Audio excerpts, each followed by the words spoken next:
லாபம், பிசினஸ்ல லாபம் வந்து நல்ல முறைப்படியா லாபங்கள் உருவாகக்கூடியதாக இருக்கும். உங்கள் ஆசைகள் அனைத்தும் நிறைவேறக்கூடியதாக இருக்கும். அந்த ஆசைகள் என்னன்னா பொதுமக்கள் தொடர்புடைய எல்லா ஆசைகளும் உங்களுக்கு நிறைவேறக்கூடியதாக இருக்கும்.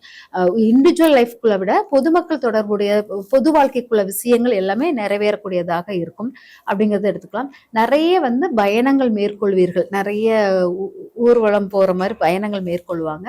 இவங்க வந்து ரொம்ப பிரச்சனைன்னா இந்த அப்பாவுடைய விஷயங்கள் தான் கொஞ்சம் பிரச்சனை. அப்பா சொத்து விஷயத்தில் கொஞ்சம் எடக்கு முடக்காக இருக்கிற மாதிரிலாம் இருக்கு. இந்த பிரச்சனைகள் எல்லாம் தீர்வு கிடைக்கணும்னா நம்மளுக்கு ஜீவ சமாதி வழிபாடு ஒண்ணு முக்கியமாக எடுத்துக்கலாம். அதுக்கப்புறம் ஸ்ரீ ராகவேந்தர் மந்திராலயத்துக்கு போயிட்டு வந்துகிட்டு இருந்தாலே உங்களுக்கு சிறந்த மாற்றம் கிடைக்கும். இன்னொன்னு வந்து பசுமாட்டுக்கு உணவு கொடுத்தல் வந்து ரொம்ப முக்கியமானது.